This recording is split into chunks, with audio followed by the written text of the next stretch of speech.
Hey everyone, hope you're doing great. Welcome back to my channel.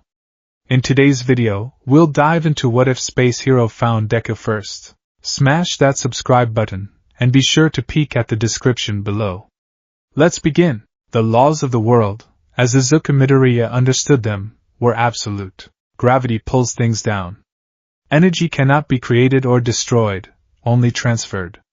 And in a superhuman society, all men are not created equal. He sat at his desk, the wood grain worn smooth under his fingertips, staring blankly at the blackboard as the teacher droned on about career aptitude tests. The words washed over him like static. It was a humid afternoon in Mizurufu, the kind that made the air feel heavy, pressing down on your lungs. Or maybe that was just the weight of expectation, or the lack thereof. Since you're all third years, it's time to think seriously about your future, the teacher said, shuffling papers. I would pass out these aptitude forms, but... He paused, a smirk tugging at the corner of his mouth. He threw the papers into the air. Why bother? I know you all want to go into the hero course, the class erupted. Quirks flared in a chaotic display of minor telekinesis, elasticity, and elemental sparks. It was a peacock display of potential. Izuku shrank into his seat, trying to make himself as small as a rounding error. He kept his hand down. He kept his head down. If he remained motionless enough, perhaps the universe would forget he existed. Yes, you all have wonderful quirks, the teacher said, waving a hand to settle them. But remember, using powers in school is against the rules. Hey, teach! A rough voice cut through the celebration. Katsuki Bakugo leaned back, feet on his desk, a picture of arrogant relaxation. Don't lump me in with these extras. They'll be lucky to end up as sidekicks to some D-lister. I'm going for the big leagues. The class jeered, but Bakugo ignored them, small explosions popping in his palms like firecrackers. I'm going to UA High. I'm going to surpass All Might.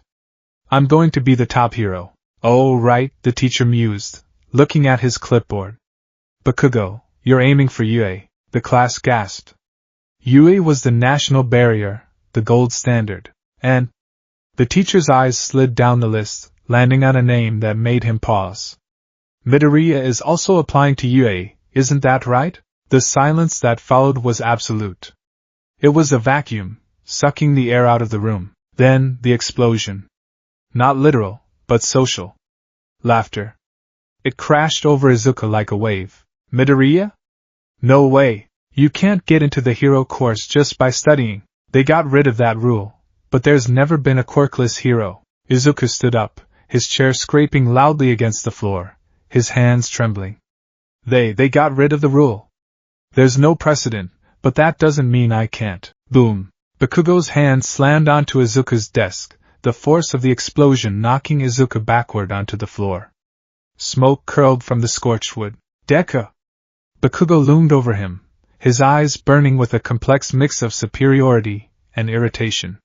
You're worse than the extras. You're quirkless. You're nothing. And you think you can stand in the same arena as me? I'm not trying to compete with you, Kaken. Izuku scrabbled backward, his back hitting the wall. It's been my dream since I was little.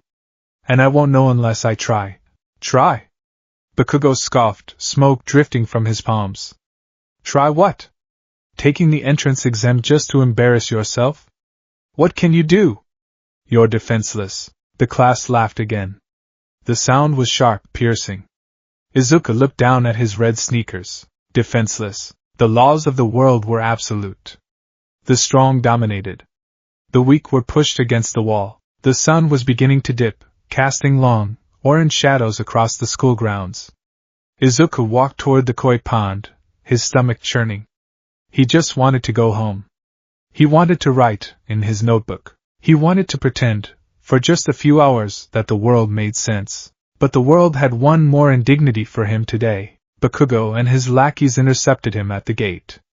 Bakugo snatched the notebook, Hero Analysis for the Future, number 13, from Izuku's hands. We're not done talking, Deku, Bakugo said. He looked at the notebook, flipping through the densely scrawled pages of observations and sketches. Ha! Hero Analysis? You really are stalking us, aren't you? Creepy. Give it back, Kaken, please, Izuku pleaded, reaching out. Bakugo clamped the notebook between his hands. Pop! An explosion charred the cover, turning the painstaking work into a smoking ruin. Then, with a casual flick of his wrist, he tossed it out the open window. Izuku watched it fall, his heart sinking with it. It splashed into the koi pond below. Here's some advice, Bakugo said, clapping a hand on Izuku's shoulder. Smoke seeped into the fabric of Izuku's uniform, smelling of burnt sugar and malice. Don't even apply to you, nerd. He started to walk away, his lackeys snickering behind him. But then Bakugo stopped. He turned his head slightly, his red eyes glinting. You know, if you want to be a hero that badly, there might be another way. Izuku looked up, hope, stupid, irrational hope, flaring for a nanosecond. Take a swan dive off the roof of the building, Bakugo said, his voice terrifyingly casual. And pray you'll be born with a quirk in the next life. The words hung in the air, heavy and toxic. Izuku stood there for a long time after they left. His hands were fists at his sides, trembling. He wanted to scream. He wanted to chase after them and punch Bakugo in the face, but he knew the physics of that encounter. Bakugo was mass and acceleration. Izuku was just friction. He walked down to the koi pond. The fish were nibbling at the burnt edges of his notebook. That's not food, stupid, Izuku whispered, his voice cracking. He fished the soggy book out of the water. Swan dive off the roof. Idiot, Izuku muttered, wiping the pond scum off the cover. If I really did that, you'd be charged with instigating suicide. Think before you speak. He walked home, taking the long way.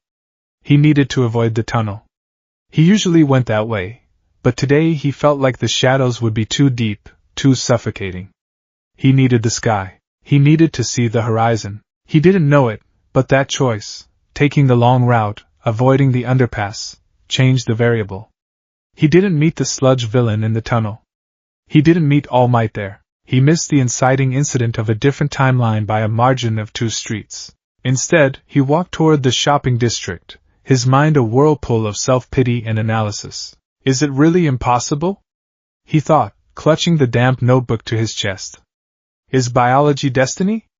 If I work harder than anyone else, if I study more, does it matter? The data said no. The data said that 100% of top heroes had powerful quirks. The data said he was a statistical anomaly that should have been weeded out by natural selection. Maybe Kaken is right. Maybe I am just looking at the stars while stuck in the mud. Then he heard it. A boom. Not the small pop of Bakugo's palms, but a resonant, structural impact. The ground beneath his feet vibrated. Izuku's head snapped up. Instinct, honed by years of fanboy observation, overrode his depression. Villain attack? He ran.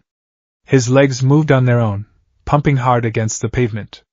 He followed the smoke rising above the Tatooine shopping district. When he arrived, the scene was chaos. A crowd had formed, pushed back by police tape. Fire was licking up the sides of the buildings. Glass shattered. Izuku pushed his way to the front, his eyes scanning the situation. It's a monster! Someone screamed. In the center of the alleyway, a mass of sentient, dark green sludge was wreaking havoc. It was fluid, amorphous, and massive. But that wasn't the worst part. The sludge had a hostage. Izuku squinted, his breath catching in his throat. He saw a flash of blonde hair. He saw the explosions, uncontrolled, panicked, desperate. Kaken, the villain, had engulfed him. Bakugo was struggling, firing explosions that only served to set the surrounding buildings on fire, creating a hazardous ring of flames that kept the heroes at bay. Why aren't they doing anything?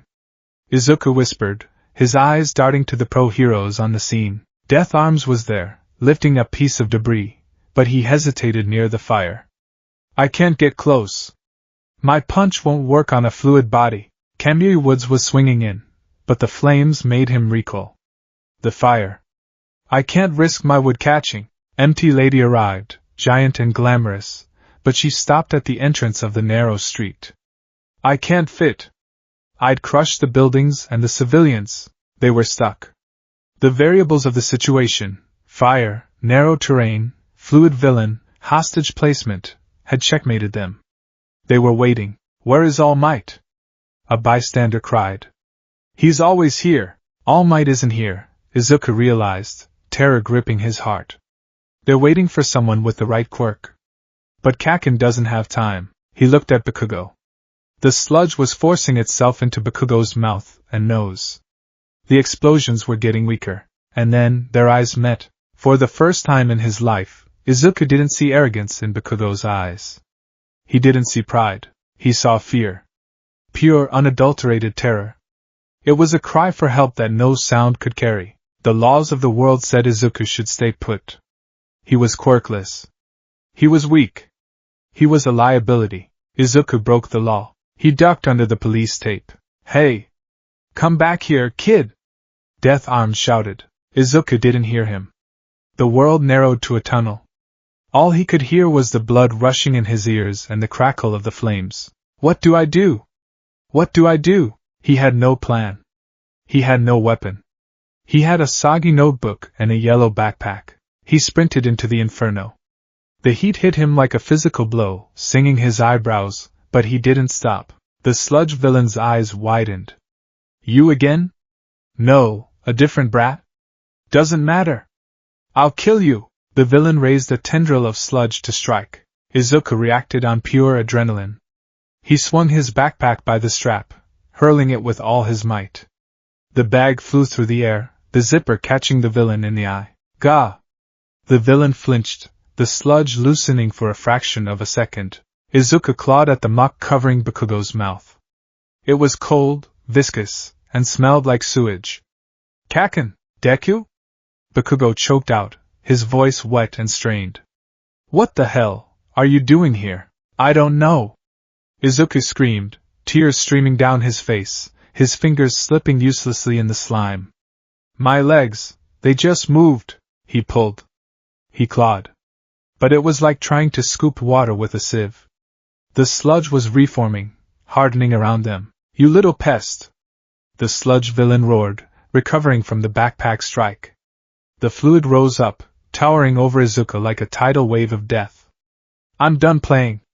I'll crush you both. Izuku looked up. Death was coming. He couldn't stop it. He had no power. He had nothing. I'm sorry, Mom. The sludge hammer rushed down, and then the laws of physics bent. There was no impact. There was no pain. Instead, there was a sound. A low, resonant thrum, like a heavy bass note vibrating through the very atoms of the air. The sludge hovering inches from Izuku's face didn't strike. It stretched. It warped, distorting into long, thin ribbons, pulled away by an invisible, irresistible force. The villain shrieked, a sound of genuine confusion and panic. What? What is this force? Izuku blinked, shielding his eyes from the sudden rush of wind. No, not wind. It was suction. The air was being pulled toward the entrance of the alleyway. Standing there, amidst the stunned pro-heroes, was a figure. They were dressed in a bulky, white space suit, reminiscent of an astronaut, with a black visor that reflected the flames. The figure held out a gloved hand, the index finger capped with a small, metal device that was currently open. We have a hostage situation in a high-thermal environment, a calm, synthesized voice spoke, cutting through the roar of the fire. Lethal force is unauthorized. Initiating containment. 13?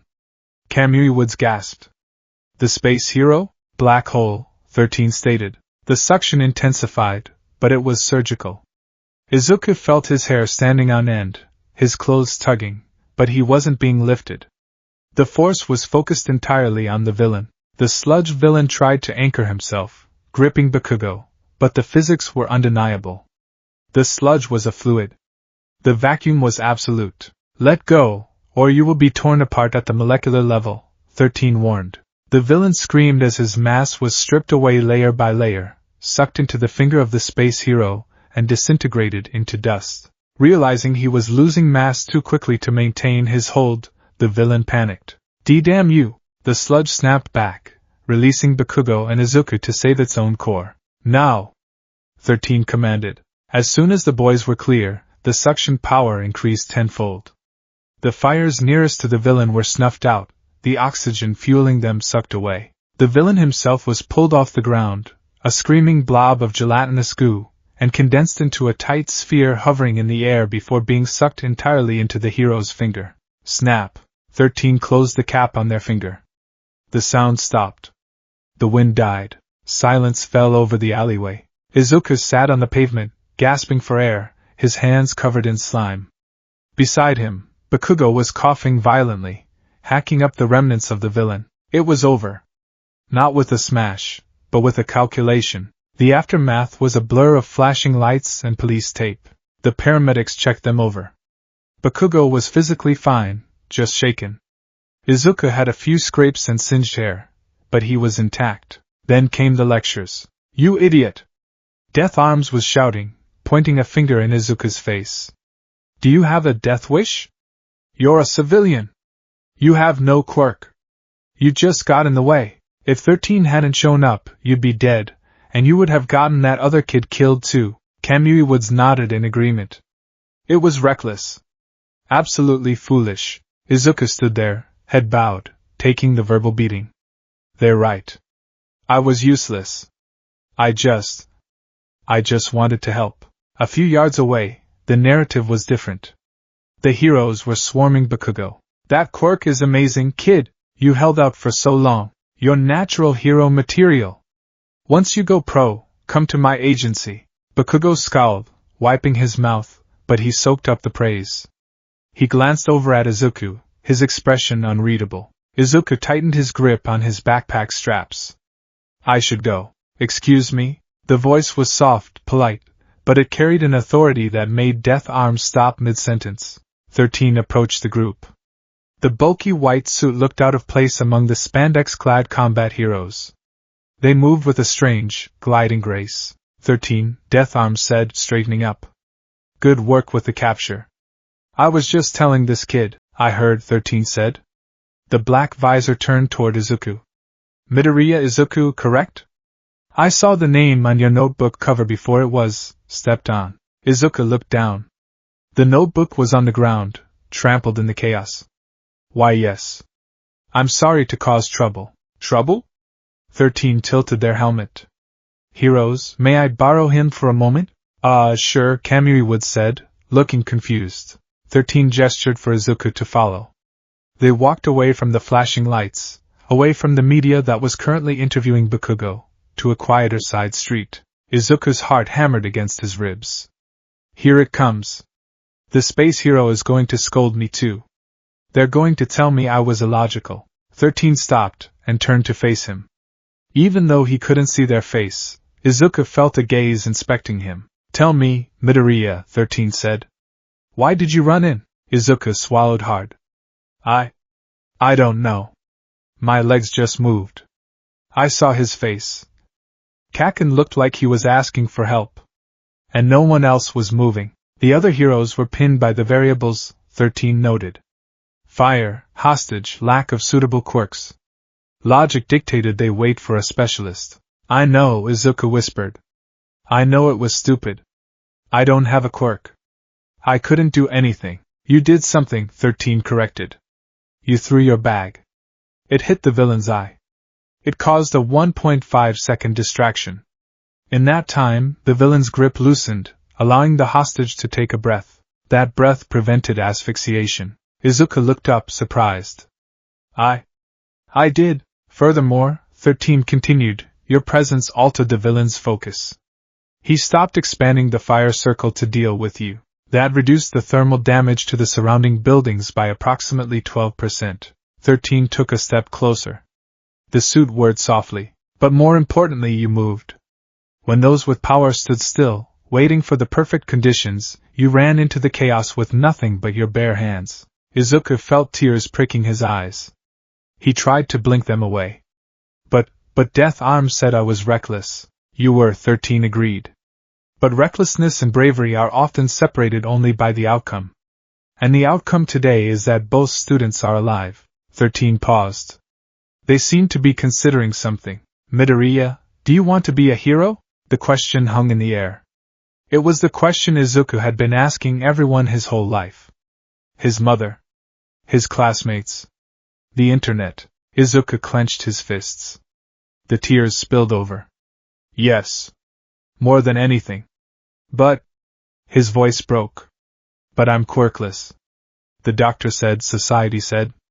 I can't be a hero without power. He looked at the space hero, desperate for validation but expecting the truth he already knew. Can I? Izuku asked, his voice barely a whisper. Can I ever be a hero like All Might? Can I save people without a quirk? 13 was silent for a long moment. They looked up at the stars that were just beginning to appear through the smoke-choked sky. Like All Might?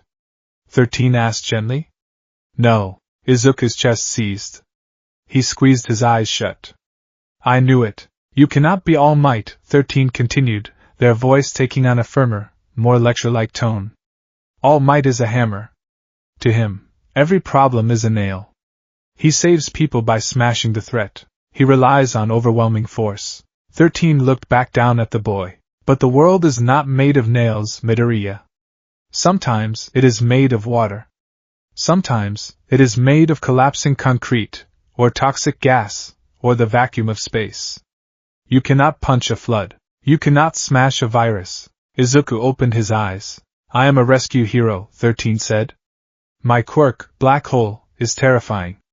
If I use it incorrectly, I kill. I don't rely on power. I rely on physics. I rely on understanding the laws of the universe to bend the outcome in my favor. 13 knelt down, the bulky suit groaning slightly, so they were eye level with Izuku. A quirk is just a tool, Midoriya. It is a variable in an equation. If you lack that variable, you must balance the equation elsewhere. With intelligence. With tools.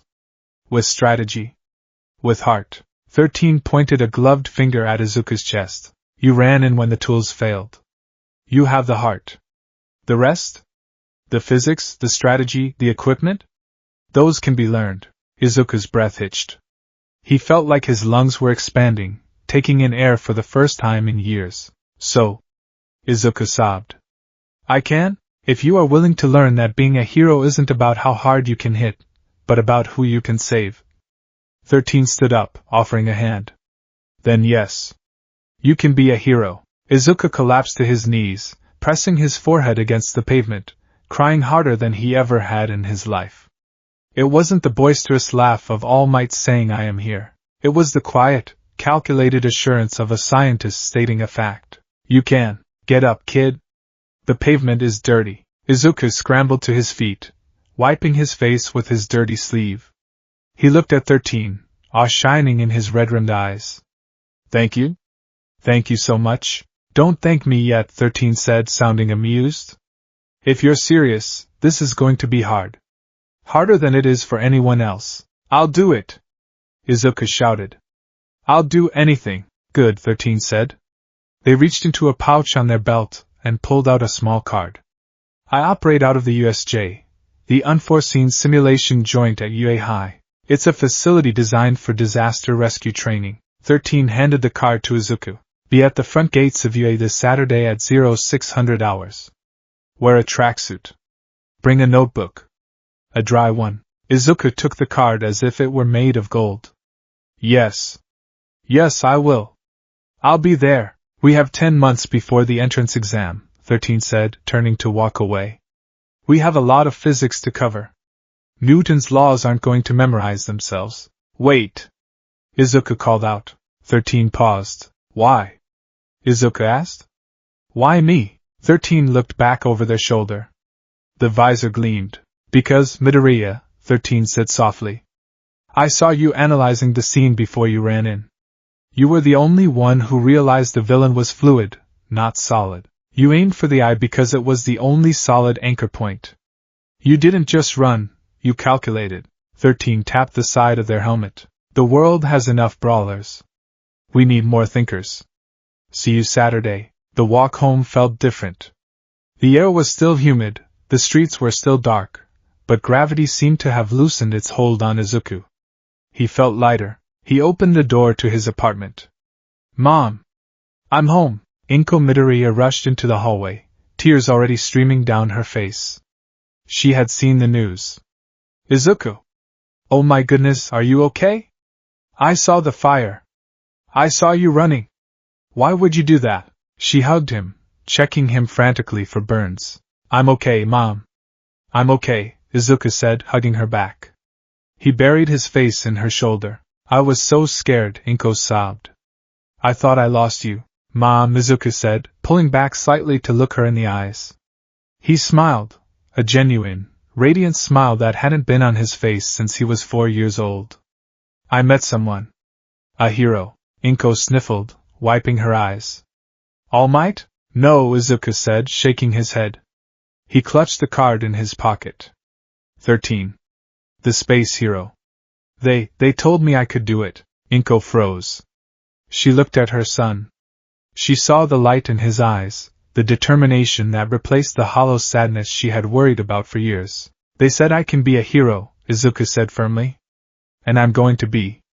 Not a hero who punches, but a hero who saves. Inko's lip trembled.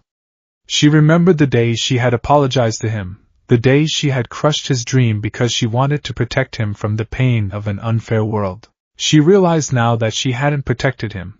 She had just left him alone in the dark. She grabbed him and hugged him tighter. Oh, Izuku. I'm sorry I didn't say it sooner. You can. I know you can. They stood there in the entryway, crying together, but this time, they were tears of beginning, not ending. Later that night, Izuku sat at his desk. The burnt, soggy notebook was drying under his desk lamp. He opened a fresh notebook, a brand new one he had bought on the way home. He picked up a pen. He didn't write All Might on the cover. He didn't write Smash. He thought about the sludge villain. He thought about the fluid dynamics, the viscosity, the tensile strength of the slime. He thought about 13's black hole, the event horizon, the singularity, the precise control of gravitational forces. He wrote, Hero Analysis for the Future, Disaster Rescue Protocol. He opened to the first page. Subject me, variable, quirkless. Objective, save everyone. He began to sketch. Not a costume, but a tool. A grappling mechanism. Something to give him reach. Something to give him leverage. 13 said a quirk is just a tool, Izuku thought, his pen scratching furiously against the paper. If I don't have a hammer, I'll build a wrench. If I can't break the wall, I'll disassemble it. He looked out the window at the moon hanging in the night sky. For the first time, the space between him and his dream didn't feel infinite. It was just a distance.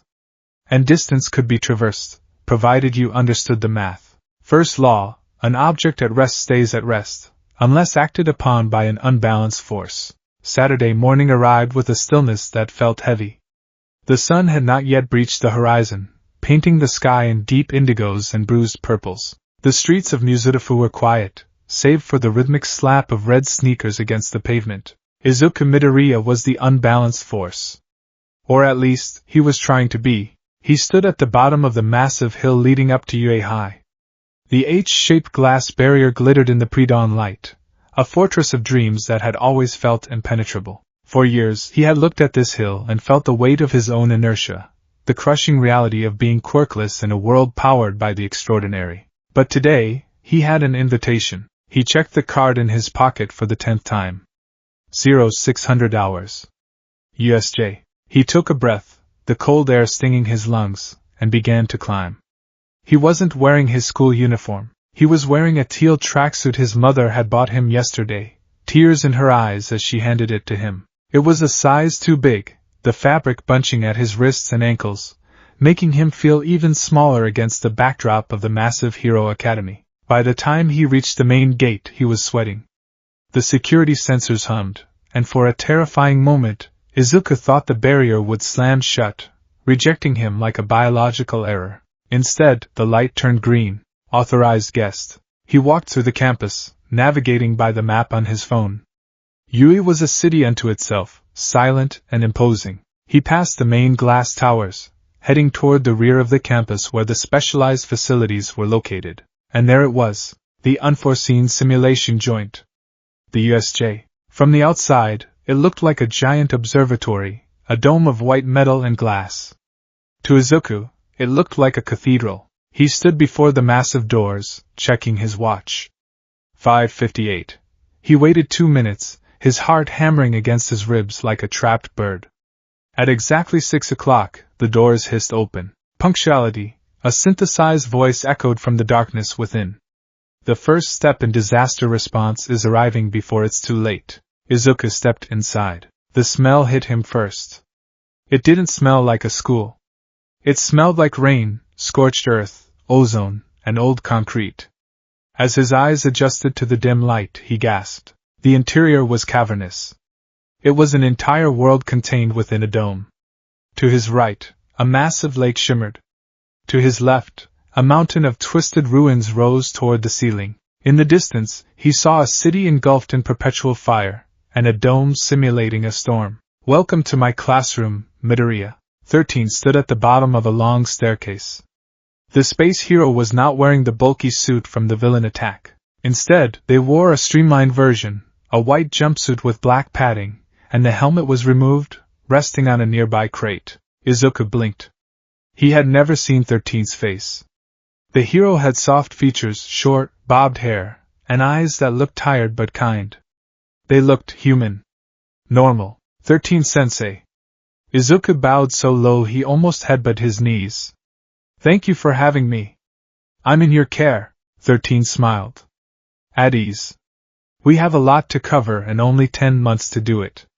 Follow me. They walked down the stairs, their footsteps echoing in the vast space. Tell me, Midoriya, 13 said, gesturing to the sprawling landscape of disasters. What do you see? Izuku looked around, his mind racing.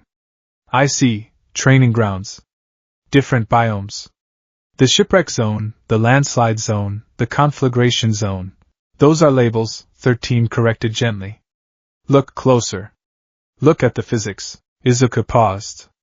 He looked at the landslide zone. He saw the angle of the dirt. I see unstable terrain? Potential energy? Good, 13 nodded. Disaster is simply physics behaving badly. A landslide is gravity overcoming friction. A fire is chemical energy releasing too fast. A flood is fluid dynamics seeking the path of least resistance. They stopped in front of the ruins zone, a cityscape reduced to rubble, filled with broken concrete slabs and twisted rebar. Society teaches you that heroes fight villains, 13 said, turning to face him. But in my line of work, the enemy isn't a person. The enemy is the environment. The enemy is entropy. And you cannot punch entropy in the face. 13 pointed to a large block of concrete, roughly the size of a vending machine, resting unevenly on a pile of rubble. Your first test, 13 said. Move that block 3 meters to the left. You have 5 minutes. Izuku stared at the block. It had to weigh at least 500 kilograms. Okay. Izuku set his jaw. I have to show them I have spirit. I have to go plus ultra. He rushed the block. He dug his feet into the ground, placed his shoulder against the rough concrete, and shoved. It didn't budge. He gritted his teeth, pushing harder.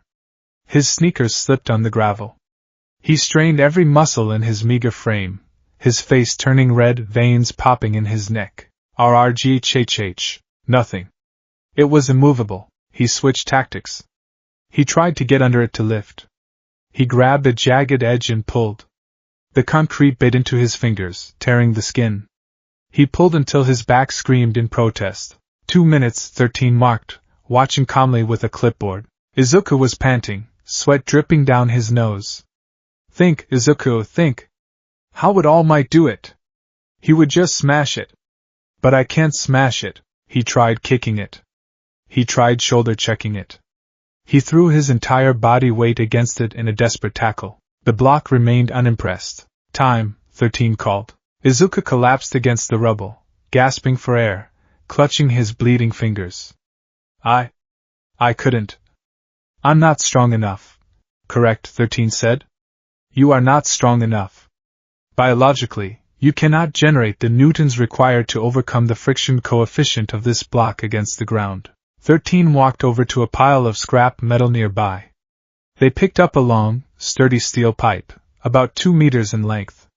They also picked up a smaller, brick-sized rock. Midoriya, do you know who Archimedes was? Izuku looked up, wiping sweat from his eyes. The Greek mathematician? Give me a lever long enough and a fulcrum on which to place it, and I shall move the world, 13 quoted. They walked over to the concrete block. 13 wedged the tip of the steel pipe under the block. They placed the small rock under the pipe, close to the concrete. Come here, 13 said. Izuku stood up, his legs shaky. Push down on the end of the pipe, 13 instructed. Izuku grabbed the end of the pipe. He hesitated. It seemed too simple. Push. Izuku pushed. Grind. The massive concrete block lifted. It lifted easily. With the mechanical advantage, the 500 kilograms weight felt like 50 kilograms. Now pivot, 13 commanded. Izuku stepped sideways, keeping the pressure on the pipe. The block slid through the air, suspended by the leverage, and settled 3 meters to the left with a heavy thud. Izuku stared at the pipe in his hands. He stared at the block. You tried to be all might, 13 said, their voice losing the lecture tone and becoming softer. You tried to use force generation. But you are not a generator, Midoriya. You are a redirector. 13 tapped the side of Izuku's head. Strength is an asset. But leverage? Leverage is a multiplier. If you want to save people in a world of giants, you don't need to be a bigger giant. You just need to know where to put the fulcrum. Izuku looked at his hands, not at the blood, but at the potential. The concept clicked into place like a key in a lock. Physics, Izuku whispered. Physics, 13 agreed. Welcome to Heroics 101. Now, go run 10 laps around the dome.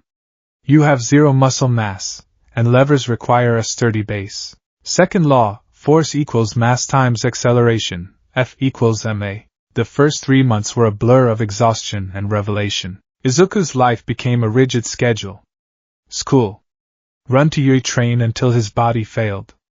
Study until his eyes burned. Sleep. Repeat. But unlike the training he might have done alone, aimless push-ups and running, everything at the USJ had a purpose. 13 was a demanding teacher, but not a cruel one. They were a scientist conducting an experiment, and Izuku was the subject. Core strength.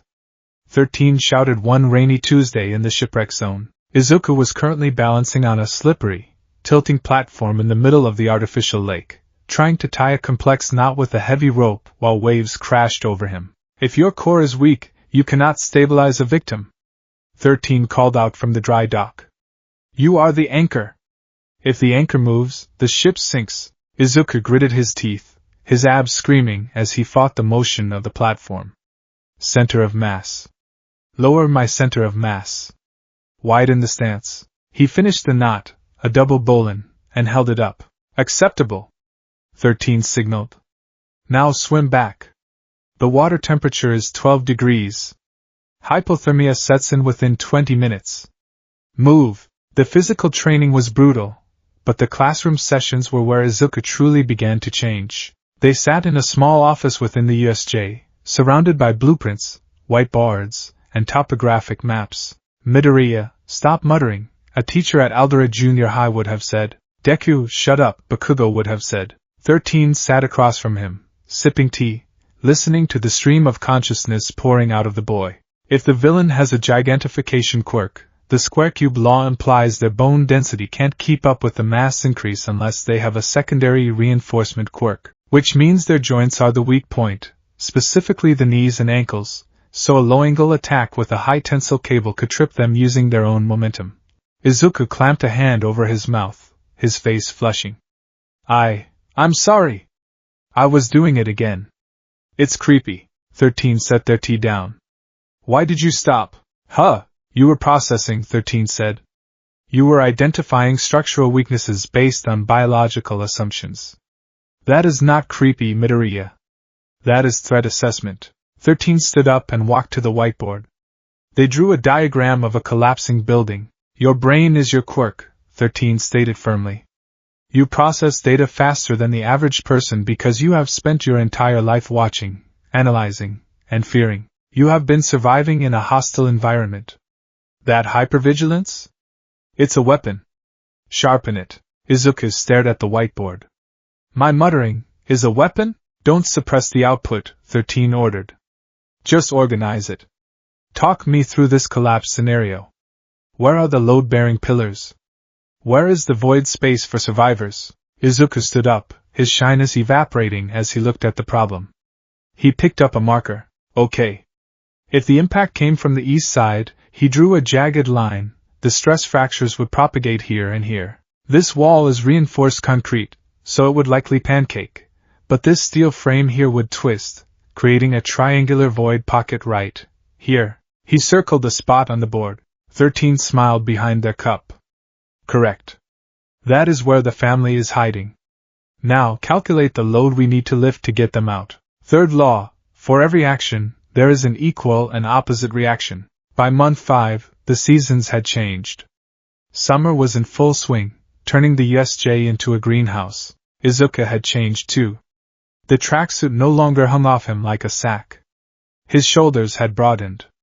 His hands were calloused, scarred from ropes, concrete, and steel. He wasn't bulky. He would never be All Might. But he was wiry, like a coiled spring. He was learning that the world pushed back. They were in the mountain zone. It was a steep, rocky cliff face designed to simulate a landslide aftermath. Scenario, 13 announced, their voice amplified by the suit. Injured climber, 80 kilograms, stuck on a ledge 30 meters up. Unstable rock face. You have a standard rescue kit. Go. Izuku didn't rush. Rushing caused vibrations. Vibrations caused rockfalls. He approached the cliff, scanning the surface. He spotted his route. He checked his harness. He checked his ropes. He began to climb. He moved differently now. He didn't claw at the rock. He flowed. He used his legs to push, his hands only for balance. 3 points of contact. Always 3 points. He reached the victim, a heavy dummy. Assessment, Izuka muttered to himself. Leg appears broken. Cannot walk. Harness required. He secured the dummy, his fingers moving deftly with the carabiners. He set up a pulley system using a rock outcropping as an anchor. Lowering, he called out. Suddenly, the rock outcropping cracked. The anchor gave way. The dummy jerked downward, pulling Izuka with it. Izuka gasped, his boots scraping uselessly against the shale. He was falling. The weight of the dummy was dragging him into the abyss. Action, anchor failure. Reaction, gravity wins. Unless... Izuka's eyes snapped to a fissure to his left. He didn't try to stop the fall directly. That would dislocate his shoulder. He swung. He used the momentum of the fall to pendulum himself toward the fissure. He jammed a nut, a metal wedge used in climbing, into the crack and clipped his safety line to it in a fraction of a second. Snap! The line went taut. The fall arrested. Izuku dangled in midair, the dummy swinging below him. His arm felt like it was being pulled out of its socket, but he held on. Status! 13 called from below. Secondary anchor deployed. Izuku gritted out through clenched teeth. Victim, secure! He lowered the dummy the rest of the way, then rappelled down himself. When his feet touched the ground, he collapsed, clutching his shoulder. 13 walked over. They inspected the cracked rock where Izuku's first anchor had been. You failed to check the integrity of the primary anchor, 13 said sternly. In a real scenario, that slip could have caused a secondary rockfall. You might have killed the victim. Izuku looked down, shame burning in his chest. I assumed the rock was solid. Never assume, 13 said. Geology lies. Physics does not. You reacted well to the failure, but the failure was preventable. 13 offered a hand to pull him up. However, the hero added, that pendulum swing? That was excellent improvisation. You used the kinetic energy of the fall to reach a new safety point. You turned a disaster into a maneuver. Izuku rubbed his shoulder, wincing. It hurt. Gravity usually does, 13 said. Go get some ice. Then we analyzed the geological fault you missed. The variable, tools, month 7. Autumn. Izuku sat on a crate in the storage room of the USJ, surrounded by gadgets. I can't do it, Izuku said, frustration leaking into his voice. Can't do what? 13 asked, tinkering with a piece of their own suit on a workbench. I can't be fast enough, Izuku said. He held up his hands. I'm stronger now. I'm smarter. But yesterday in the simulation, I couldn't reach the victims in the fire zone before the smoke got them. If I had a speed quirk like Ida, or a mobility quirk like Kamui Woods, he trailed off. The old insecurity was back. The ghost of quirkless Deku. 13 put down their screwdriver. Midoriya, Look at me. Izuku looked up. Do you think I was born with this suit? 13 asked, tapping their chest plate. No, but you have a quirk. Black hole. Yes. And if I use black hole without this suit to regulate the intake and protect my own body from the gravitational shear, I would tear myself apart. Or I would inhale so much debris I'd suffocate. 13 picked up a grapple gun from the table. Humans are tool users. It is our primary evolutionary trait. We don't have claws, so we made knives. We don't have fur, so we made clothes. We can't fly, so we made planes. 13 tossed the grapple gun to Izuku. He caught it, feeling the weight of the cold steel. You are quirkless. That means your biological hardware is standard. So, we upgrade your software, and we give you peripherals. But, Izuku hesitated. Isn't it cheating? Relying on gadgets? Real heroes use their power. 13 laughed. It was a rare, bubbling sound. Is a firefighter cheating when he uses a ladder? Is a doctor cheating when she uses a scalpel? Is Eraserhead cheating when he uses his capture scarf? Izuku's eyes widened. Eraserhead uses a tool, almost exclusively for mobility, 13 said. If you want to save people, Midoriya, you leave your ego at the door. You use whatever works. If a grapple gun gets you to the fire faster than running, you use the gun. If a hydraulic jack lifts the wall that you can't lift, you use the jack. 13 pointed to a pile of gear, collapsible staffs, capture tape, smoke bombs, portable winches. These are not crutches, 13 said intensely. These are equalizers. Learn them. Master them. Make them an extension of your body. If you can't run fast, build a way to fly. Izuku looked at the grapple gun. He wrapped his fingers around the grip. It felt right. Okay, Izuku whispered. He aimed it at the rafters. Teach me. The final exam, entropy, month 10. The week before the UA entrance exam, snow dusted the roof of the USJ dome. Inside, the heating system kept the temperature moderate, but the atmosphere was freezing. This is your final assessment, 13 said. They stood at the entrance of the ruins zone. Izuku stood ready. He was wearing a utility belt now, heavy with the tools he had mastered. He wore knee pads, elbow pads, and gloves with reinforced grip. He looked less like a student and more like a tactical responder. The scenario is a multi-stage collapse, 13 briefed. An earthquake has destabilized the high-rise. The lower floors are gone. The upper floors are held up by a single, failing support beam. There are 3 victims inside. Time to total collapse, 4 minutes. 4 minutes. The structure is too unstable for me to enter with you, 13 said. My weight would trigger the collapse. You go alone. Izuku took a deep breath. He adjusted his gloves. Start. Izuku exploded into motion. He didn't run blindly. He moved with a low center of gravity, his eyes scanning the debris field. He reached the base of the building, a precarious tower of steel and concrete. Analysis. The structure is leaning 5 degrees south. The load is on the north pillar. He couldn't climb the stairs. They were gone. Izuku drew his grapple gun. Aim. Fire. The hook caught a sturdy I-beam on the 3rd floor. The winch whirred, pulling him up. He disengaged at the apex of the arc, landing silently on a jagged slab of floor. Victim 1! He shouted. He saw a dummy pinned under a desk. Action. Izuku didn't try to lift the desk. He pulled a collapsible wedge from his belt, jammed it under the leg, and used a small pry bar to create a gap. He slid the dummy out.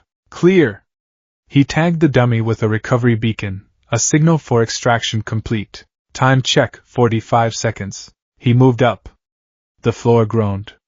Dust trickled from the ceiling. The vibrations are increasing. The north pillar is buckling. He reached the 4th floor. 2 dummies.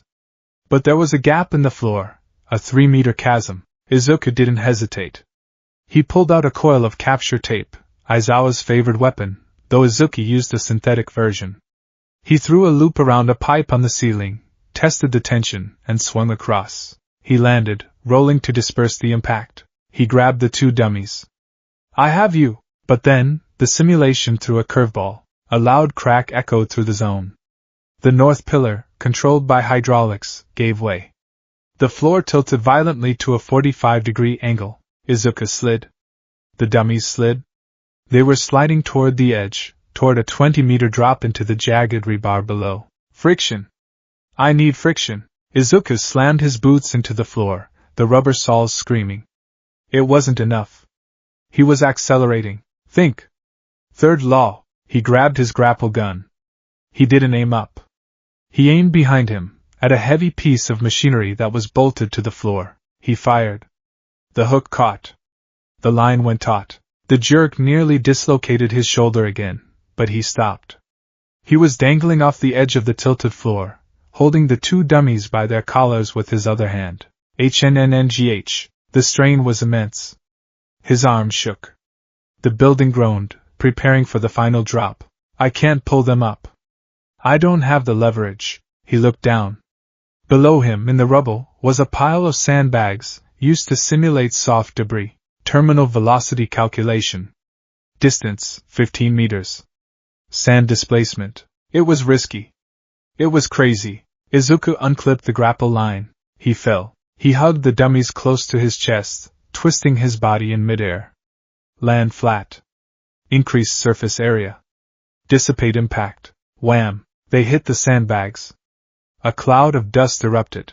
Silence. 13 watched from the observation deck, their heart in their throat.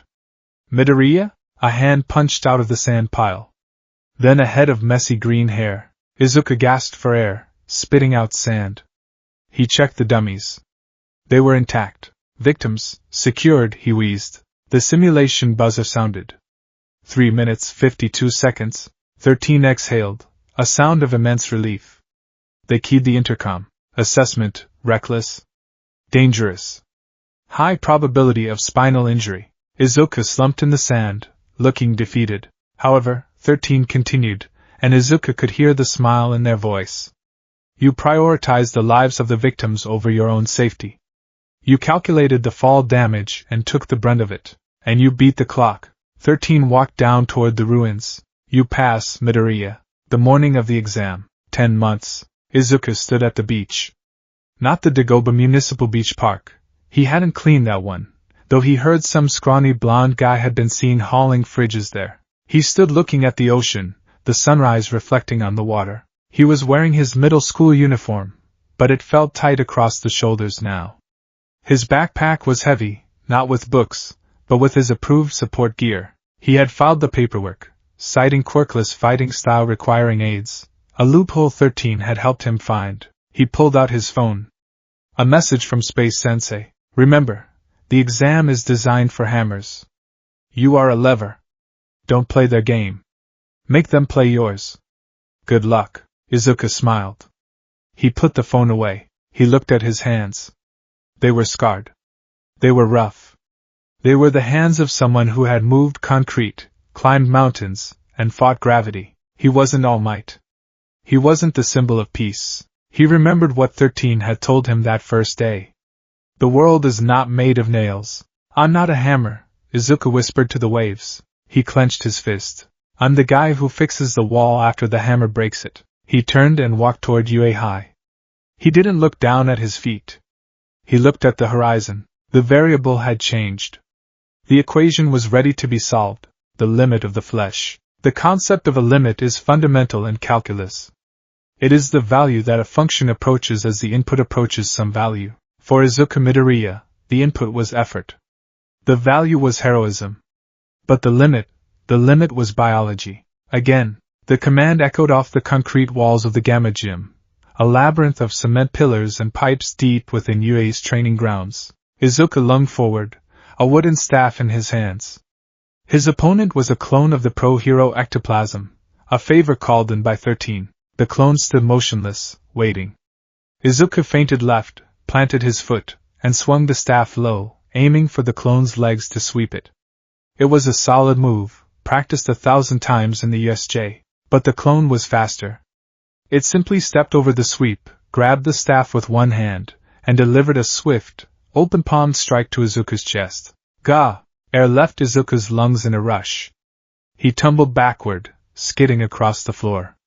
The staff clattered away, out of reach. Dead, ectoplasm said, his voice monotone.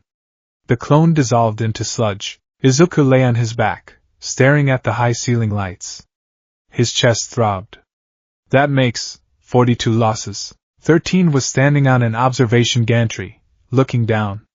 The space hero descended the stairs, the metallic soles of their boots clicking rhythmically. Analysis? 13 asked. Izuku sat up, wincing. I saw the opening. I calculated the distance. But I wasn't fast enough. By the time my muscles fired, he had already reacted. My reaction time is 0.25 seconds. His is 0.15. Biological limits, 13 noted. You are training against a pro hero, Midoriya. Ectoplasm has years of conditioning and a quirk that allows for omnidirectional awareness. You are a 15-year-old boy who has been doing squats for 6 months. 13 offered a hand. Izuku took it, pulling himself up. It's frustrating, Izuku admitted, wiping sweat from his forehead. I know what to do. I can see the physics of the fight in my head. But my body is just laggy. It's like running high-end software on obsolete hardware. An apt analogy, 13 said. If the hardware cannot be upgraded further without years of evolution, we must install peripherals. 13 gestured toward the heavy blast doors at the far end of the corridor. Clean yourself up.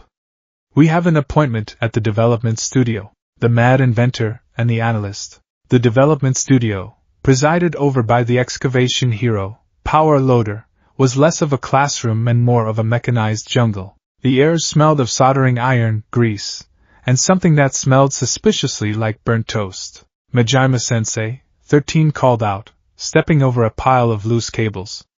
I brought the student I told you about. Power Loader, Higuri Majima, emerged from underneath the chassis of a half-built robot. He was a short, stout man wearing a heavy excavation helmet with claws. He wiped grease onto a rag. 13, Majima grunted. He looked Izuku up and down. So, this is the quirkless kid? Izuku flinched slightly at the word, but he stood his ground. Midoriya Izuku. Nice to meet you, sir. 13 says you've got a brain, Majima said, tossing the rag onto a workbench. Says you're trying to pass the hero course exam without a power factor. You know that's suicide, right? The robots are designed to take a beating from telekinetics and explosion users. I know, Izuku said firmly. That's why I need leverage. I can't break them with force, so I need to dismantle them with mechanics. Majima raised an eyebrow beneath his helmet. Dismantle? In the middle of a combat zone? Disable, Izuku corrected. Immobilize. A robot is just a machine. Machines have inputs, outputs, and structural weak points. Before Majima could respond, a loud boom shook the room. A cloud of pink smoke erupted from the back corner of the workshop. Success! A manic voice shrieked. The blast radius is magnificent. The baby is a masterpiece. A girl with dreadlocks and goggles that looked like telescopic lenses emerged from the smoke. She was covered in soot, grinning like a lunatic. Handsome! Majima roared. I told you to test the combustion propulsion outside, but Power Loader Sensei. May Handsome bounded over, holding a charred piece of metal that looked like a jet boot. If I tested outside, the wind variables mess with the data. I needed a controlled environment. Look! The thrust output increased by 200% before critical failure. She shoved the ruined boot in Majima's face. Majima sighed, pinching the bridge of his nose, or where it would be under the helmet. Midoriya, this is May Handsome. She's a first-year applicant for the support course. She's enthusiastic. Hatsome's crosshair eyes zoomed in on Izuku. She invaded his personal space immediately. Ooh. A hero course applicant? You look plain. Very plain. You need babies. Flashy babies to make you stand out. Izuku blinked, leaning back. Babies? Support items. She grabbed his arm, her grip surprisingly strong. What's your quirk? Super strength? Lasers? I-beams? I don't have one, Izuku stammered. Hatsum froze. Her eyes widened, the lenses whirring as they focused. Quirkless? She whispered. Then, a smile slowly spread across her face, a smile that was equal parts terrifying and inspired. A blank canvas.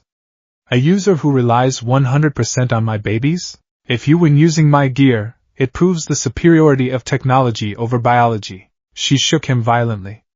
You are my new favorite test subject. What do you need? Jetpack? Exoskeleton? Railgun? Handsome, let him breathe, Majima ordered. He turned to Izuku. Ignore her.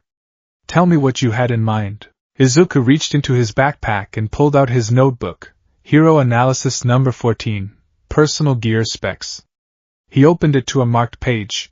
I've been studying the leaked specs of the entrance exam robots from previous years, Izuku began, his voice shifting into mutter mode. Most students try to destroy the chassis. That requires impact force exceeding 5,000 newtons. I can't generate that. However, the robots rely on hydraulic fluid for locomotion and optical sensors for targeting. He pointed to a sketch of a gauntlet. I need a high-tensile grappling mechanism. Not just for climbing, but for tripping. If I can run a cable between two stationary points at ankle height, a charging three-pointer creates its own downfall. Momentum becomes my weapon. He flipped the page, and this. Capture tape. Aizawa-sensei's capture weapon is a carbon nanofiber alloy, right? I can't use that, it takes years to master. But if we use a high-viscosity adhesive net, or a resin-hardening foam, I can blind the sensors. A blind robot is a statue. Majima leaned in, looking at the sketches. They were rough, but the math in the margins was precise. You calculated the tensile strength required for the cable based on the robot's estimated tonnage? Majima asked, surprised. Yes.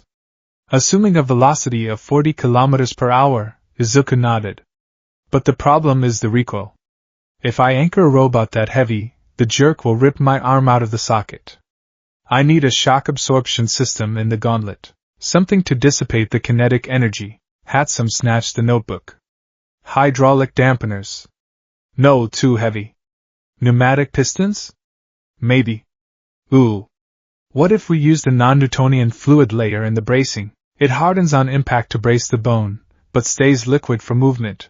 Izuku's eyes lit up. Like cornstarch and water, but industrial grade? That would reduce the weight by 40%. Exactly. Handsome high-fived him. You speak the language of the babies. I can build this. I can build this by tomorrow. Hold on, Majima interrupted. The exam is in 2 months. We have time to refine it. Midoriya, do you know how to operate a winch under stress? 13-sensei has been teaching me, Izuku said. But I've been using a standard construction grapple. It's too slow. Majima nodded slowly. He looked at 13. You were right. The kid thinks like an engineer. Majima turned back to the workbench. All right. I'll authorize the materials.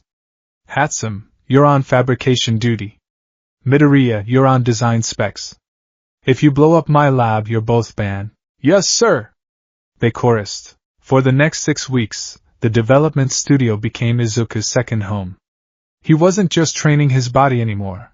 He was engineering his victory, the tools of the trade. The final gear was ugly. It wasn't the sleek, painted costumes of the pros. It was industrial. It was raw. Item 1, the vector gauntlets. Thick, bulky bracers made of a dark gray matte alloy. On the underside of the right wrist was a winch mechanism loaded with 50 meters of ultra-thin, diamond-braided steel cable. The hook was a magnetic clamp that could adhere to metal surfaces or puncture concrete. Feature: the internal lining contained Hatsam's impact gel. When the line went taut, the gel hardened instantly, turning the gauntlet into a rigid cast that transferred the force from Izuku's wrist to his elbow and shoulder, protecting the joint. Item 2, the fulcrum staff. A collapsible baton that extended into a 2-meter quarterstaff. It was made of a titanium alloy, lightweight but virtually unbreakable. One end was a crowbar, the other was a stun prod, low voltage, just enough to fry a sensor. Feature: it could lock into slots on the boots to act as a literal lever for lifting heavy debris. Item 3, gravity boots. Not anti-gravity, but high gravity. The soles contained powerful electromagnets, battery-powered. Usage: Izuku could stick to the sides of the robots or metal beams, allowing him to fight vertically. It's heavy, Izuku murmured, strapping on the gauntlets. He stood in the center of the USJ, fully geared up. Armor is always heavy, 13 said. That is why you trained your cardio.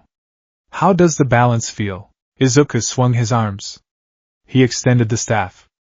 Click-clack. Good. It shifts my center of mass slightly forward, but I can compensate. Remember, 13 warned. Batteries die. Cables snap. Circuits fry. These are tools. You are the hero. If the gauntlet breaks, do you stop? No, Izuku said, retracting the staff. If the gauntlet breaks, I use my hands. If my hands break, I use my teeth. 13 smiled. A bit graphic, but the spirit is correct. The connection. 2 weeks before the exam, Yui held an open campus day. It was a chance for prospective students to tour the common areas, see the cafeteria. Lunch rush was a draw in himself, and get a feel for the atmosphere. 13 had encouraged Izuku to go. You need to see the competition. And you need to see the terrain of the main campus. Izuku walked through the towering glass archway of the main gate. The crowd was dense. Thousands of students from across the country were here, all hoping for one of the 40 spots in the hero course. He felt the familiar knot of anxiety in his stomach. He clutched his backpack straps. He was wearing his middle school uniform, trying to blend in. Out of my way, extras! The crowd parted like the Red Sea. Bakugo stomped through, hands in his pockets, a scowl etched onto his face. He looked confident. He looked like he owned the place. Izuku ducked behind a statue of All Might. He wasn't ready to deal with Kaken today. He pulled out his map of the campus. Okay, the hero course orientation is in Hall 1A. The cafeteria is over there. He turned, distracted by the map, and didn't see the girl standing in front of him, staring up at the massive UE building with a look of terrified awe. Bump. Oh! The girl yelped as Izuku collided with her. She stumbled back, her heel catching on the uneven pavement. She flailed, tipping backward. Careful! Izuku dropped his map and lunged. His reflex training kicked in. He didn't just grab her, he stepped in, pivoted his hip, and caught her wrist, using her own momentum to swing her back to a standing position rather than letting her fall. It was a dance move born of judo. Whoa! The girl blinked, steadying herself. She had a round face, rosy cheeks, and brown hair bobbed at her chin. Thanks. That was smooth. I thought I was gonna kiss the pavement. I am so sorry. Izuku immediately panicked, retreating into his shell. I was looking at the map. I wasn't watching my vectors. I mean my walking path, the girl laughed. It was a bright, bubbly sound that seemed to cut through Izuku's anxiety. It's okay. I was spacing out too. This place is just so big, right? Yeah, Izuku nodded. It's overwhelming. I'm Uraraka Ochako, she said, beaming at him. Nice to meet you. And Midoriya Izuku, he squeaked. So, Midoriya-kun, are you aiming for the hero course? Yes. Or, well, I'm trying. Me too. Uraraka pumped a fist. I'm super nervous though. I heard the practical exam is really scary. She looked at her hands. My quirk isn't really good for fighting. I can just make things float. Izuku's eyes widened. Float? You mean you negate gravity? Yeah. Anything I touch with these pads on my fingers, she showed him her fingertips. It becomes weightless. But if I use it too much, I get nauseous. That's incredible. Izuku leaned in, his fanboy brain activating. Do you negate the mass, or just the gravitational pull? If you negate mass, you could throw a tank like a baseball. If it's just gravity, then the object retains its inertia, which means you could turn a pebble into a bullet if you accelerate it enough. It's a space manipulation quirk. That's one of the rarest types. Uraraka blinked, taken aback by the sudden verbal assault. Then she blushed. Space manipulation? That sounds so cool when you say it. I just call it zero gravity. It's extremely versatile, Izuku insisted. For rescue, you can clear rubble instantly. For combat, you can remove an opponent's friction. They can't run if they can't push off the ground. Wow, Uraraka said softly. I never thought of it like that. I want to get money for my parents, so I thought being a hero was the best way. But I was worried my power was too weak. It's not weak, Izuku said firmly. My mentor is a space hero. They taught me that gravity is the strongest force in the universe if you know how to use it. Space hero? Uraraka's eyes lit up. You mean 13? The rescue hero? Yeah. You know them? Know them? I love 13. Uraraka squealed. They're my favorite. They're so cool and mysterious and gentle. You know 13? Kinda, Izuku scratched his cheek. They're training me. Uraraka looked at him like he was royalty. That is so lucky. No wonder you have such good reflexes. You must be really strong. Izuku looked down at his scarred hands. I'm not strong. I'm just prepared. Well, prepared, Kuin, Uraraka joked. Good luck in the exam. Maybe we'll be in the same class. Why, yeah. Good luck, Uraraka-san. She waved and ran off toward the orientation hall. Izuku watched her go. Gravity, he thought. And me, the boy learning about black holes. It felt like fate. Or maybe just another variable falling into place. The strategy. 1 week left. Izuku and 13 sat in the center of the USJ. The lights were dimmed. A hologram projector displayed the schematics of the simulated city used for the exam. The exam is biased, 13 said bluntly. It favors combat quirks. Destruction. Emitters. Mutants with strength. I know, Izuku said. The robots are classified as villains, 13 continued. 1-pointers are fast. 2-pointers are defensive. 3-pointers are tanks. You get points for immobilization or destruction. My gear can immobilize, Izuku said. Capture tape on the sensors. Tripping them with the cable. Yes, but that takes time, 13 countered. While you are setting up a tripwire, Bakugo will blow up 10 robots. You cannot win a race of speed against explosions. Izuku bit his lip. Then how do I pass? You look for the variable that isn't on the scorecard, 13 said. Rescue points. Rescue points? It is a hidden metric. The judges look for acts of heroism. Protecting others. Situational awareness. Self-sacrifice. 13 pointed to the map. The robots are programmed to be aggressive. They will target groups. Panic will ensue. Students will get in each other's way. So, Izuku's eyes narrowed as he analyzed the board. Instead of hunting robots, I hunt victims? Correct, 13 nodded. Let the other students destroy the robots. You stay near the students who are struggling. When a robot corners someone with a weak quirk, you intervene. You facilitate their escape, or their victory. 13 leaned forward. A support hero is a force multiplier, Midoriya. If you help 5 students take down robots they couldn't handle alone, the judges will notice. You don't need to be the one who lands the killing blow. You need to be the reason the blow landed.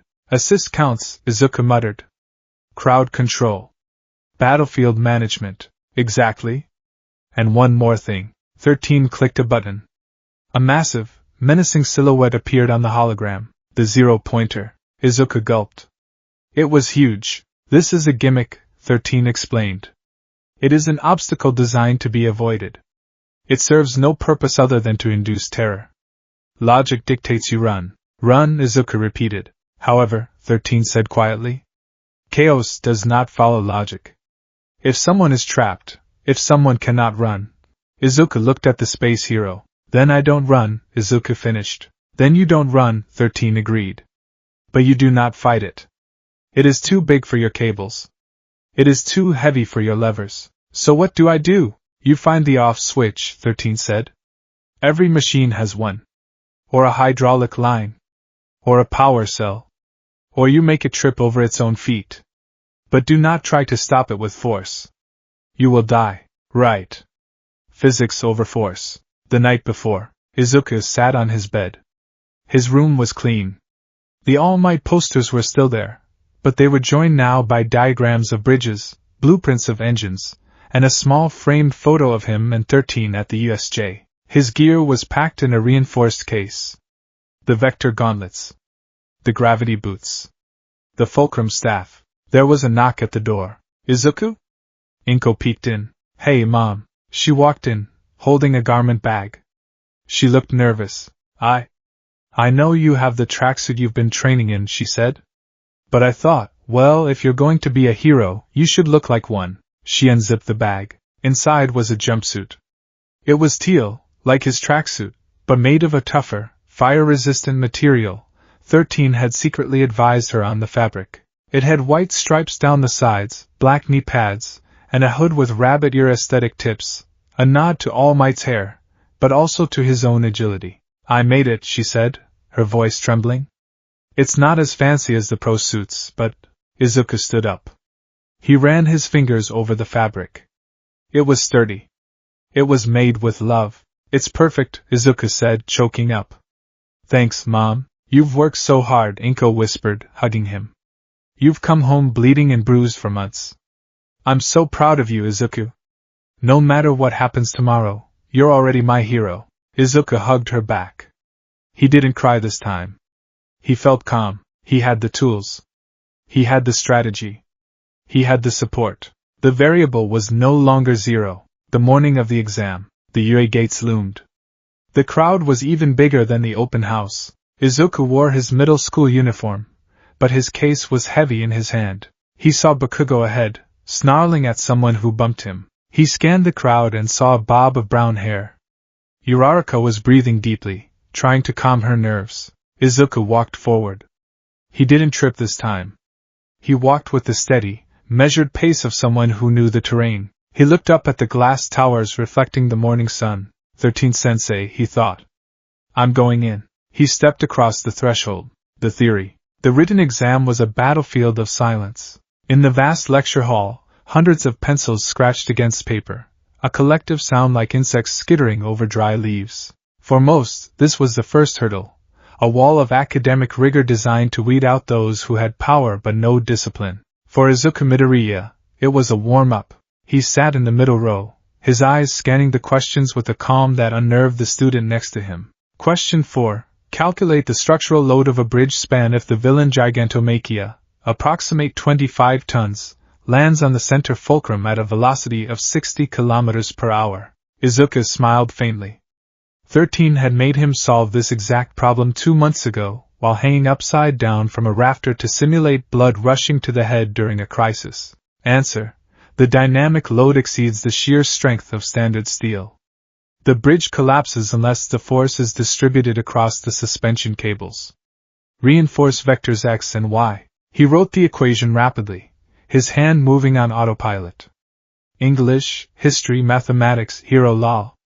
It all flowed. For 10 months, while his peers had been studying for standardized tests, Izuku had been studying for survival. He understood the physics of disaster. He finished 10 minutes early.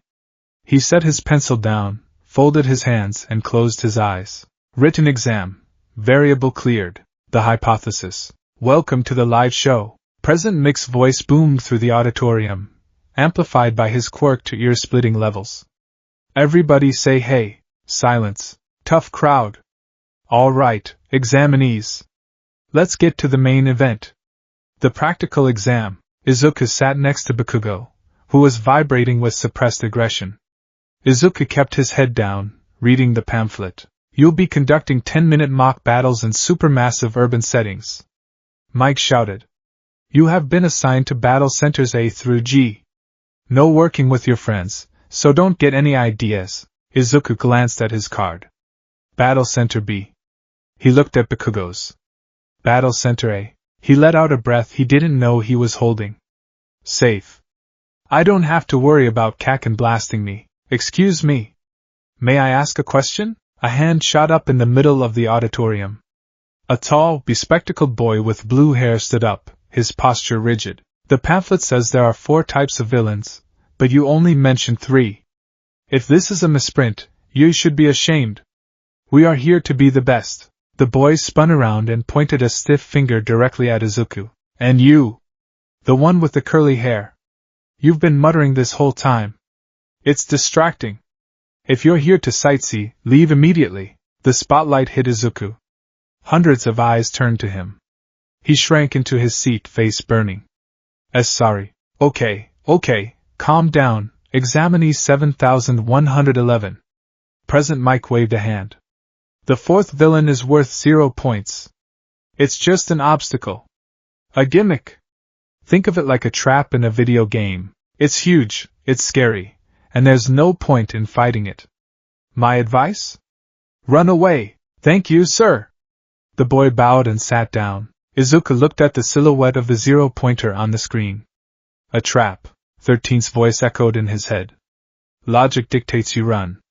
But chaos does not follow logic. The experiment, Battle Center B, was a city. Not a model, not a set. A city. Skyscrapers, paved roads, traffic lights. It was breathtaking in its scale. Izuku stood in the crowd of examinees, feeling very small. He was no longer wearing his school uniform. He was clad in the suit his mother had made, the teal-green rabbit jumpsuit. It fit snugly, the fire-resistant fabric stiff but flexible. But it was the gear that drew stares. The heavy, Mac-Ray vector gauntlets on his forearms hummed quietly as the power cells initialized. The fulcrum staff was collapsed and magnetized to his hip. The gravity boots made his footsteps heavy and metallic. Look at that guy, someone whispered. Is he going to war? Support course student? Why is he in the hero practical? Maybe he has a tech quirk? Izuku ignored them. He was running diagnostics. Winch motor, green. Magnet locks, green. Staff extension, green. Adrenaline redlining. He saw the brown-haired girl, Uraraka, standing near the gate. She looked pale, clutching her chest. She looks nervous. Maybe I should wish her luck. We're in the same center. He took a step toward her. Stop right there. A hand clamped onto his shoulder. It was the blue-haired boy from the auditorium. Are you trying to sabotage that girl? The boy accused. His engines. Izuku noticed the exhaust pipes on his calves, revving slightly. She is trying to focus.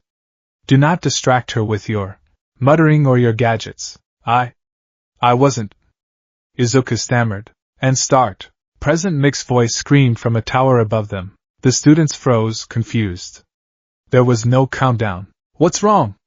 There are no countdowns in real battles. Run! Run! Daizire, the blue-haired boy, Ida, was the first to react. His engines flared, and he shot forward like a bullet.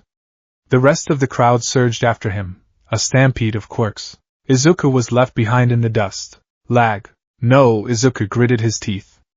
Not today. He slammed his thumb onto the activation switch of his boots. The electromagnets engaged. He didn't run on the road. He ran at the wall of the entrance gate building. Clang. Clang. Clang. He sprinted up the vertical surface, bypassing the bottleneck of students at the gate. He reached the roof of the gatehouse, vaulted over the edge, and fired his grapple gun. The hook caught a lamp post 50 meters down the main street. The winch screamed. Zip. Izuku soared over the heads of the running students, the wind whipping his hood back.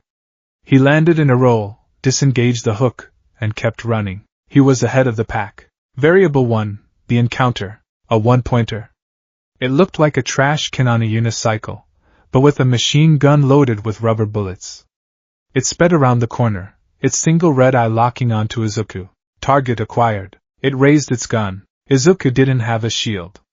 He didn't have super speed. He had geometry. He slid into a baseball slide. As the robot fired, the rubber bullets whizzed over his head. Izuku drew his staff. He didn't hit the robot's armored body. He jammed the staff into the spoke of its single wheel. Crunch. The wheel locked. Conservation of momentum took over. The robot flipped forward, its heavy chassis slamming into the pavement with a metallic screech. Izuku was already moving. He slapped a strip of capture tape over its optical sensor as he scrambled past it. Visual error, the robot droned, spinning its wheels uselessly in the air. Izuku stood up, panting. 1 point. That took 20 seconds. Behind him, explosions rang out. A student with a laser naval quirk blasted a 2-pointer into scrap metal in 2 seconds. Too slow, Izuku panicked. I'm too slow. Variable 2, the shift. 10 minutes was a long time in a fight. It was a short time to prove your worth. 5 minutes in, the city was a war zone. Smoke billowed from destroyed robots. The streets were littered with debris. Izuku had 12 points. He was struggling. Every robot required a setup. A trap. A grapple trip. A lever pry. While he was dismantling one, other students would swoop in and destroy three. He saw the blue-haired boy Ida deliver a reciprocal burst kick that decapitated a three-pointer instantly. He saw Uraraka touch a robot, make it float, and drop it. I can't compete on damage, Izuku realized, ducking behind a car as a three-pointer fired a missile. 13 was right. I'm a lever, not a hammer. He looked around. The students were getting tired. Mistakes were happening. To his left, a student with a tail quirk, Ojiro, was surrounded by three two-pointers.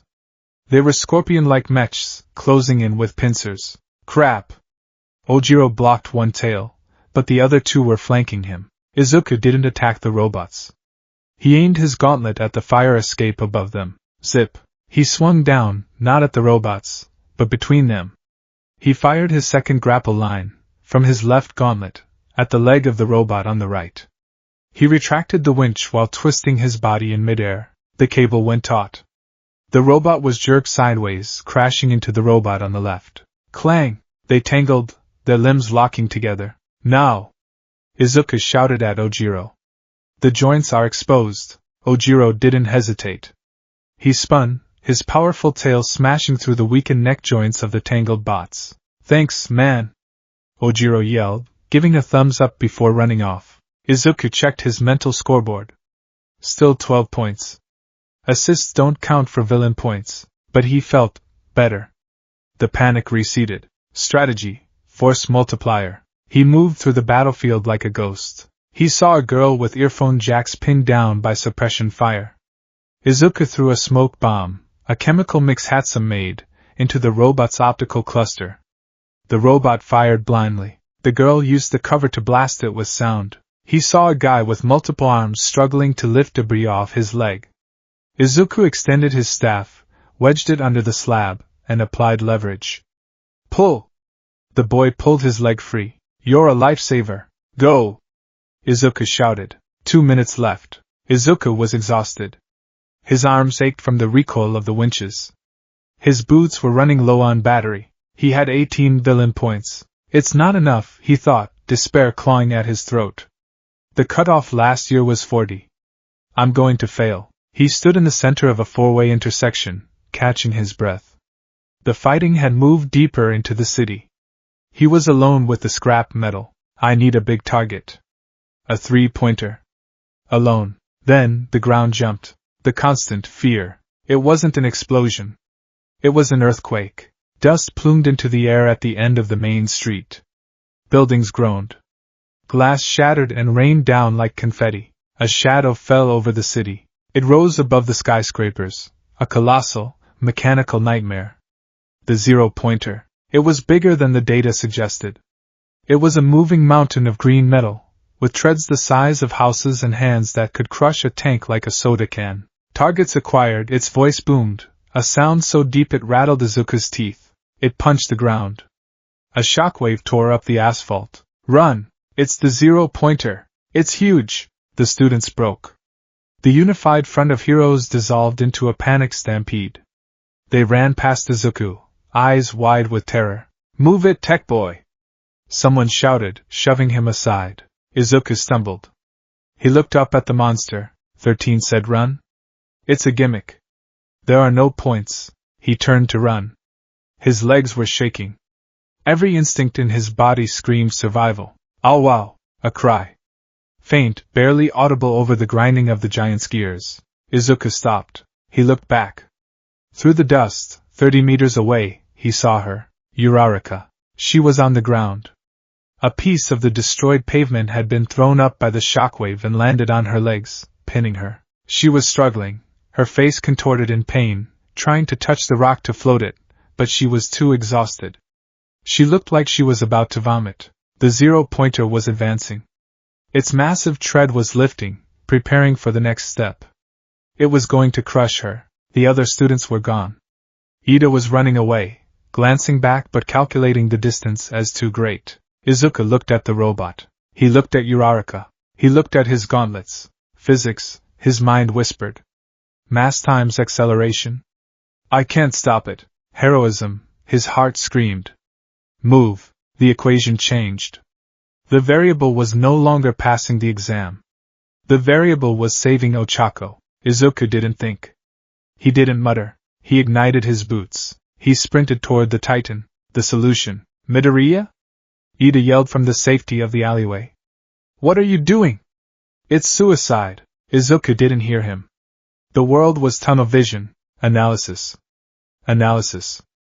Analysis. He scanned the robot as he ran. Head too high. Armor too thick. Treads solid steel. He saw Uraraka look up, her eyes wide with tearful terror. Deku-kun, run. I'm not leaving you. Izuku screamed. He reached her. He jammed his staff under the rock pinning her legs. He pushed. It moved an inch. Not enough. Shadow. The 0-pointer's foot, a flat plate of steel the size of a tennis court, was descending. It would impact in 5 seconds. I can't lift the rock fast enough. I have to stop the foot. He looked up at the leg descending toward them. He saw it. On the back of the knee joint, exposed for ventilation during the movement cycle, was a bundle of thick, black hoses. Hydraulic lines. Pressurized fluid to drive the massive pistons. Target acquired. Uraraka-san, cover your head. Izuku abandoned the rock. He pointed his right gauntlet at the descending leg, specifically at a protruding metal flange near the hydraulic bundle. Fire. The grapple hook shot out. It clanged onto the metal. Winch, maximum retraction. Izuku was yanked into the air. He flew up toward the death machine. He's crazy! Someone screamed. Izuku hit the metal leg with a thud. He magnetized his boots. Click. He was standing vertically on the shin of the robot as it stomped down. The impact of the foot hitting the ground shook him to his bones. Boom. He was now 10 meters in the air, clinging to the leg of the robot that had just missed Uraraka by 20 feet. But the robot was preparing its next step. The other leg was lifting. Izuku ran up the robot's leg. He reached the knee joint. The hydraulic lines were thick as pythons, pulsing with pressure. He drew his fulcrum staff. He extended the crowbar tip. I can't cut it. It's reinforced rubber. But I can crimp it. He saw the servo mechanism, the moving part that expanded and contracted to bend the knee. If I jam the mechanism while it's compressing, the hydraulic pressure will have nowhere to go. The robot began to lift the leg Izuku was standing on. The joint began to close. Eat this. Izuku jammed the titanium staff horizontally into the closing hinge of the knee joint. Crunch. The joint tried to close. The staff held. The hydraulic pump screamed. The pressure spiked. Fluid dynamics, Izuku thought, shielding his face. Pressure requires release. PSSSSHHHHHHH. A seal blew. A geyser of high-pressure hydraulic fluid erupted from the line, spraying into the air like green oil. The robot lurched. Warning. Hydraulic failure. Mobility compromised. The leg seized up. The 0-pointer, caught mid-step, lost its balance. Its massive center of gravity shifted. It began to tip. Not forward onto Uraraka, but backward, toward the empty street. Izuku unmagnetized his boots and let go. He free fell. He fired his left grapple at a lamppost near Uraraka. He swung down, landing hard beside her. The 0-pointer crashed. Kadum. The sound was apocalyptic. Dust engulfed the entire block. The ground jumped 3 feet. Silence followed. Izuku coughed, waving the dust away. He was covered in green hydraulic fluid and grit. His gauntlets were smoking. His staff was bent, still lodged in the robot's knee 50 feet in the air. He looked down. Uraraka was staring at him. Her face was dirty, but she was alive. Are you okay? Izuku wheezed, falling to his knees. His adrenaline was crashing. His arms felt like jelly. You! Uraraka pointed a shaky finger at the fallen giant, then at him. You took it down. I just tripped it, Izuku breathed. Physics. Time's up. President Mick's siren wailed across the city. Izuku slumped forward, his forehead hitting the pavement. 18 points, he thought as consciousness began to fade. I failed. The data analysis. Recovery Girl was a force of nature. She moved through the battlefield handing out gummies and kisses. That was reckless. Stupid. Foolish! She scolded Izuku as she healed the micro-fractures in his wrist from the winch recoil. You could have been squashed flat. I know, Izuku muttered. I'm sorry, but she softened, patting his cheek. You saved the girl. Good job, Sonny. Izuku walked out of the UA gates an hour later. He felt hollow. He saw Bakugo leaving. Bakugo looked pristine, barely a scratch on him. He didn't even look at Izuku. Why would he?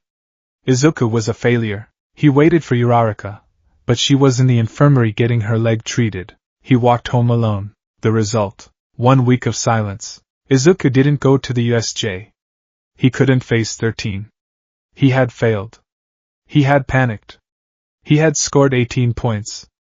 No one got into UA with 18 points. He spent the days lying on his bed, staring at the ceiling, replaying the exam in his head. I should have been faster. I should have ignored the 0-pointer. I should have listened to logic. His mother tiptoed around him, worried. Then, the letter came. Izuku sat at his desk. The envelope was heavy. It bore the UA seal. He tore it open. A holographic disc slid out and clattered onto the desk. BZZT. A hologram projected into the room. I am here. All Might's face filled the projection. He was wearing a yellow suit, posing dramatically. To tell you the results. Izuku blinked. All Might? But why? Young Midoriya. All Might boomed. You have been on the radar of the faculty for some time. But the written exam? Perfect scores. A genius intellect.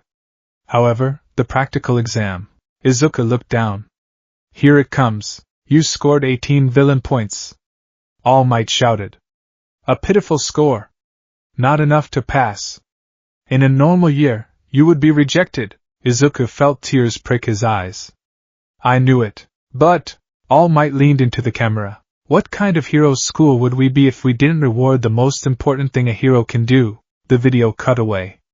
It showed grainy footage from the exam. It showed Izuku swinging down to help Ojiro. It showed Izuku throwing the smoke bomb for Jiro. It showed Izuku lifting the debris for Shoji. And then, it showed the 0-pointer. It showed a small, quirkless boy running towards certain death while everyone else ran away. It showed the desperate grapple, the climb, the sabotage. The video cut to a new scene. Uraraka was standing in a negotiation room at UA. Please! She was pleading with President Mike. Can I give my points to him? He saved me. He jumped in when everyone else ran. I heard him say he only had a few points. If he fails because he saved me, that's not right. Izuku clapped a hand over his mouth. Tears streamed down his face. Uraraka-san. All Might returned to the screen. He was smiling, not his trademark grin, but a softer, genuine smile. You didn't need her points, young Midoriya. But her actions proved that you inspired others. You acted as a hero should. A scoreboard appeared. Villain points 18, rescue points 60, total 78. 60 rescue points. All Might shouted. The judges were unanimous. You demonstrated tactical brilliance, situational awareness, and self-sacrifice. A prank? No. That was a crisis, and you solved it. Izuku was sobbing now, his shoulders shaking. 13 told us you were a variable, All Might said. They were wrong. You are the constant. All Might reached a hand toward the camera. Come, young Midoriya. This is your hero academia. Click. The hologram faded. Izuku sat in the dark room, the silence broken only by his weeping. He looked at his scarred hands. He looked at the blueprint of the vector gauntlet on his wall. He wasn't All Might. He hadn't punched the robot into the sky. He had tripped it, and that was enough.